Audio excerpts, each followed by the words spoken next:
time from a gentleman named Will Federer. Some of you may be familiar with his works. He writes a lot about the founders of the country and what their faith was. And he spoke here in Bloomfield, Connecticut, and said something similar. He was struck by the evangelical cooperation that we had going on here in New England. And I think that's very important.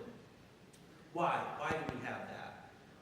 2 documents serve as my Magna Carta, my foundation for all the work that I do in trying to bring Catholics and evangelicals together for the sort of things that you just heard Brian describe in New Hampshire, and that we have done as well here in Connecticut on the marriage issue, on the life issue, both the life issues, both ends, for the unborn, and more recently now against assisted suicide. And of course on religious liberty, which we're going to be hearing more and more about in the coming years. Of course, you're all familiar too with the transgender fights, the bathrooms and so forth, which in some sense are an extension of those battles on same-sex marriage. But the 2 most important documents for me that guide me in how I do this work. One is called Evangelicals and Catholics Together. This was a project of the late Father Richard John Newhouse and the late Chuck Colson. Now, Father Newhouse probably isn't a household name, but I imagine you've all heard of Chuck Colson, of Watergate fame, one of the great evangelical leaders of our time. I love Chuck Colson. I was very upset when Chuck Colson died, and the media made a few passing references to his history in the Nixon administration and Watergate.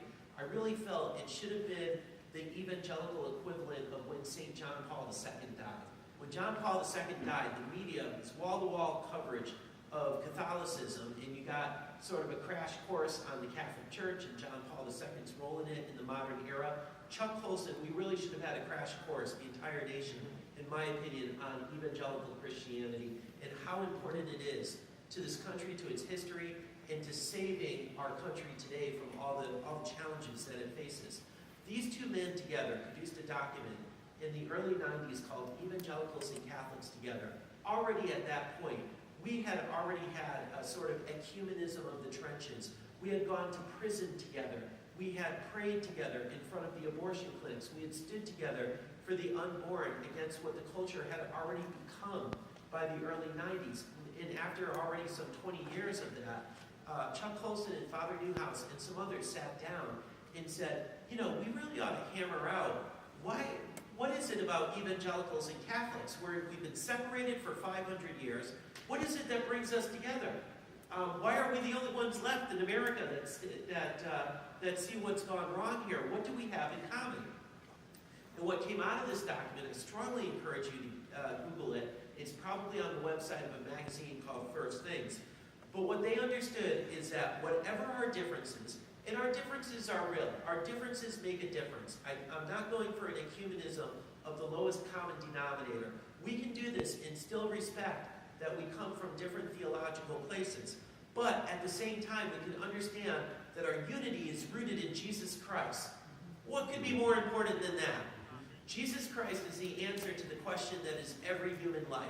And whatever our other differences, if we're united in a common faith of Jesus Christ as the Son of God, the second person of the Blessed Trinity, the answer to every question we could possibly have, the truth about the fulfillment of the human person, if we're rooted in that, everything else will fall into place. And that's what Colson and Newhouse understood. I think that's very important because from that, we can, whatever our other differences, we can stand together in the public square together in a sort of common stand for the gospel that we both share, whatever our differences about it. We both know that the gospel of Jesus Christ is the most important thing that